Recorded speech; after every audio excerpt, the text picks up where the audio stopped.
Countries around the world are implementing travel bans to try and slow the spread of the Omicron variant. Canada has banned foreign nationals from 10 countries in Africa. Canadians and permanent residents visiting those countries can, of course, return home, but they have to undergo strict testing requirements. Some leaders in Africa are criticizing the new rules and calling on nations to drop the bans. One of those leaders is the president of Malawi, Lazarus Chakwera. I spoke to him earlier from Malawi's capital, Lilongwe. And just a note, it was Malawi, so we had some connection issues while speaking with him, but I believe that his message is still important for you to hear. President Chakwera, thank you so much for joining us. I obviously want to start with the travel bans that Canada has put in place against 10 countries, including yours. We're not the only country to do that, of course. The United States has as well. What do you make of the use of travel bans in this instance? I think using travel bans, particularly when you're dealing with the global pandemic that has spread all over, then you single out 10 Southern African countries when you should have considered the other countries. That looks unfair to us. It looks unscientific, and it looks unilateral. Now, in the case of Canada, we have done this with other nations. We even did it with the United Kingdom briefly. And I think the Canadian government's response is that it buys the government time to respond. What would you say to that?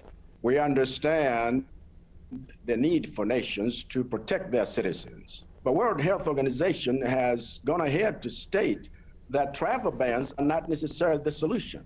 And so we are saying, even before Southern Africa has recorded incidents of this particular variant, yes, it was sequenced here, and we are grateful for that. But in many parts of the world, that's where this is. And so why single out Southern Africa? That's the question. Tell me how the travel bans are affecting Malawi. What is the practical result of them? The practical result of travel bans means that we do not have interaction, friends, and nations that we need desperately at this hour because we cannot face the pandemic in isolation.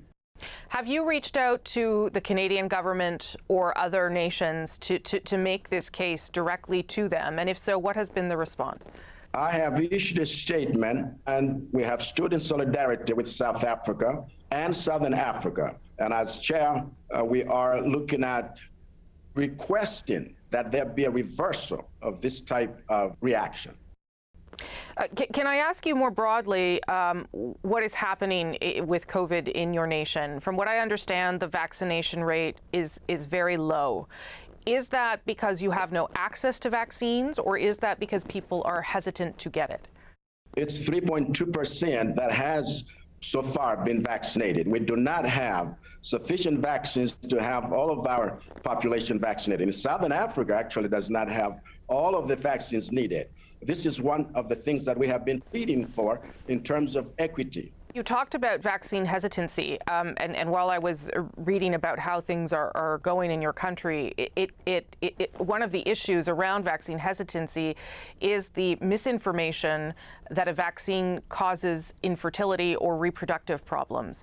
And so many women are not getting vaccinated. What are you doing to counter that disinformation, President?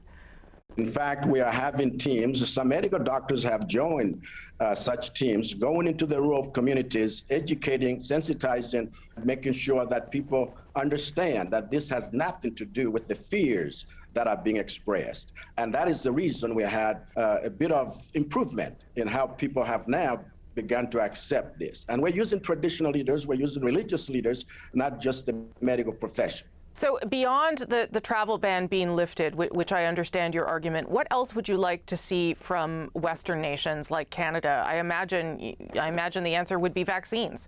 Yes, the answer would be vaccines, but we would also want to really ensure that there is more multilateral in dealing with these issues, and that we are able to treat each other with the same respect that we expect to treat us. And so, yes, vaccines, but let's do more multilateralism. Let's face this. This is a global pandemic. Do you think that this is a case of xenophobia? I believe you've called it Afrophobia, but do you believe that it is a case of discrimination, even though other countries have banned entry from different countries? You have to look at the initial reaction, which to us had nothing to do with the science of it, had nothing to do with multilateralism, like we are encouraged to face this pandemic together. And it was an isolation of Southern Africa, even though it had just been Southern Africa that had identified this strain. And so one wonders, why do we emotion rather than science? And why do we unilaterally declare something before we even understand it? And so this is what causes us to think that there may be other reasons rather than what we have always been told: follow the science, let us multilaterally look at solutions together and proceed as one humanity, because it has nothing to do with Africa per se. It has everything to do with the world. Just finally, President, would you have a message for the Prime Minister of Canada, for Justin Trudeau, and what would that message be?